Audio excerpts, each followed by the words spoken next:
All right, good morning, you guys. I'm going to go ahead and explain what you're going to do in your lab today.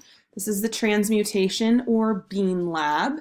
I'm operating under the assumption you've already completed your crash course, done the video questions, and put that into your notebook, hopefully discussed with a partner. So I'm going to review with you the 3 types of decay from the video. That's what the focus of the lab is going to be. And then we'll jump in. So make sure that you have your baggie of beans and your lab handout ready. Pause me and come back if you don't have those yet. Okay, so one quick apology. I'm recording this at home, so if you hear doggy paw prints crossing the floor or a puppy growling, that is why. Hopefully they'll be good for you guys. So the first type of decay we're going to look at is alpha decay. Alpha decay is the least penetrating and least dangerous type of decay. You can stop it with a piece of paper or a piece of cloth. What happens in an alpha decay is that the starting atom, whatever it is going to emit 4 particles. And those 4 particles are going to be 2 protons, each with their positive charges, and 2 neutrons, each with their neutral charge. So, in effect, what happens is that each of these particles has a mass of 1, therefore, the mass will decrease by 4 total. And also because we have 2 protons that we're emitting, the charge is going to change. So to sum it up, a single alpha decay involves the loss of 2 protons and 2 neutrons, therefore changing the mass by 4. It's also going to change the atomic number. Electrons are not affected in an alpha decay. In contrast, what happens in a beta decay is neutron emission. Just 1 neutron gets emitted, but that neutron doesn't stay in neutron. It is going to change into 1 proton and 1 electron. So you'll notice that the charges of those would, working backwards, would combine to make that neutron. So what does this do in terms of changing the starting atom? A single beta decay, because we are losing a neutron, but gaining a proton, will not affect the mass. However, it will affect the charge and the atomic number. The final type of decay is gamma decay. Now this one, because it doesn't emit any particles, doesn't change the mass, doesn't change the atomic number, none of that fun stuff, so we actually don't need to study it further in the lab. But just know that it's simply a form of energy. If we look at that on a graph, it's a wave. It moves really fast. It's the most penetrating and most dangerous form of decay. You need something like a lead apron, perhaps, like you would wear at an X-ray in the dentist's office, in order to block that. So again, it emits only energy, not particles, so we won't be modeling that with the beans. We're going to focus on alpha and beta decays. So your beans are meant to represent the 3 subatomic particles. You've got green split peas in the baggie. Those are your protons. You have pinkish pinto beans, those are your neutrons, and then the black beans will be your electrons. You're going to need a scratch piece of paper for the lab. On that scratch piece of paper, go ahead and draw yourself a circle. Hopefully you're working with a partner, but if you're working alone, that's fine too. But you'll need, if you're with a partner, one of these scratch papers between you. Once you have that starting circle about the size of a baseball, go ahead and draw another ring around the outside of that circle. And understand, that you're going to put your protons and neutrons in the center because this represents your nucleus, and your black beans are going to go around the outside on that ring that represents the electron cloud. So as we're modeling today, that is where those different particles are going to go. So first thing everybody needs to do is build the starting atom. Everyone's starting with an oxygen isotope with a mass of 18. And a charge of positive 3. Now, where can you find the atomic number that we would usually write here? Of course, you're going to go to the periodic table, look for oxygen, and you'll see that it is atomic number 8. So how do we make sense of this and use it to build the atom on our scratch paper? So we know that the atomic number of 8 means there are 8 protons. So you want to put your 8 protons or 8 split peas into the center of the nucleus. Go ahead and do that now. The next thing that we know is that the atomic mass is 18. Remember that atomic mass consists of both protons and neutrons. So if we had 8 protons and a total mass of 18, the remaining 10 difference must be coming from 10 neutrons.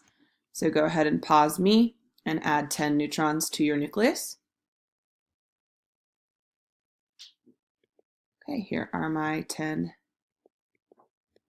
neutrons. And then finally, for electrons, we need to look at the charge. We know there's 8 protons, therefore positive 8 coming from those.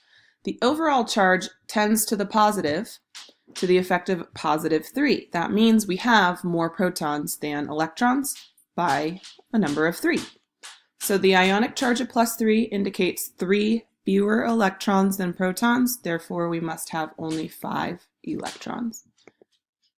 So go ahead and pause me and add your 5 electrons on the electron cloud. So to complete the first data table, we're going to take this same starting atom and put it through a series of decays as listed.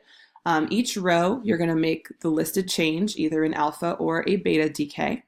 And again, we're just going to work with this starting atom. So you're not going to rebuild this same oxygen for the second row, the third row, the fourth row, and so on. Think of it like a chain reaction. So we're going to put this starting atom first through one alpha decay as listed on your table. Remember that a single alpha decay involves losing 2 protons and 2 neutrons.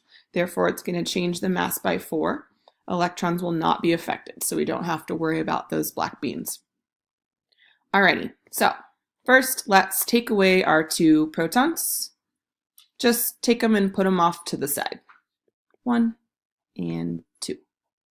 Okay, next we're going to remove our 2 neutrons. So just take them and move them to the side. Okay, and we don't need to touch the electrons. So in terms of your data table, what does this mean? Well, we had started with 8 protons. Now we have 6. So you're going to write 6 in your data table for proton number. We started with 10 neutrons. We removed 2. Now we have 8. So write 8 for your number of neutrons in the data table. And our electrons did not change, so that's going to stay 5. You'll use those numbers to fill in the rest of the row in the data table for mass, charge, and notation, and so on.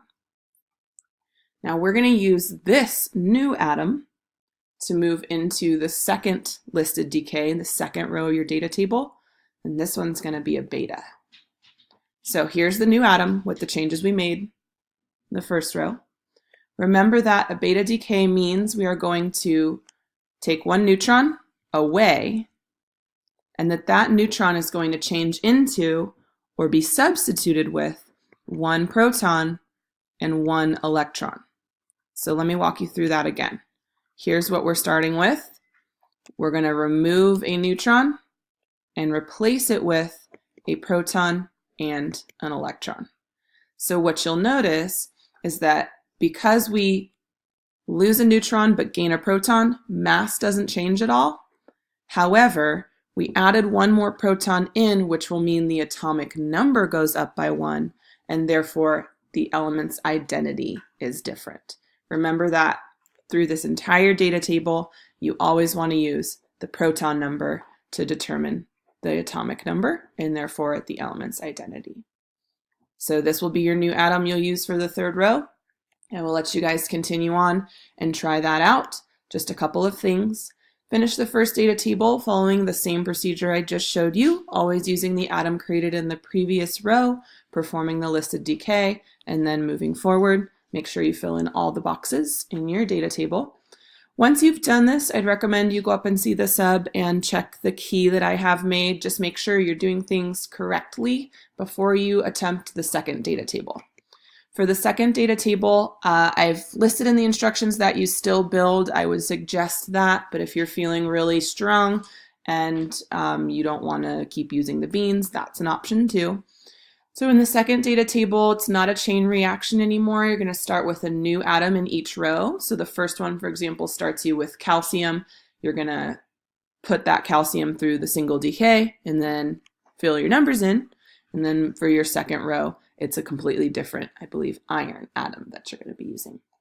So I'd recommend that before you start this data table, you go down the left margin and just make a note of the atomic number and the mass number, which you can round from the periodic table for each of the starting atoms. So if you check my key, you'll see I've done this. So for example, for calcium, the mass is rounded at 40, atomic number is 20. So I wrote that off to the left of mine. Reason for this is because it's a lot of numbers to keep track of in your head as you're moving protons, neutrons, electrons, and so on. So I think that it's helpful to just make this notation before you start. You guys are free to email me or text me on Remind if you need my help with anything. I'm at a conference, so if I don't get back to you right away, it should be relatively soon. It's also completely okay if you would like to borrow a bag of beans and take it home with you so that you can finish the lab up with the beans at home. Remember that not only do you need to complete your crash course in your bean lab and put those in your notebooks, but your projects are due tomorrow. What we're going to do when you get here tomorrow is put those up on the wall if they still need to be hung, and then get right into the gallery walk. So please make sure you take your poster home with you tonight if it is not ready to go just yet. All right, have a good day, and I will see you guys tomorrow.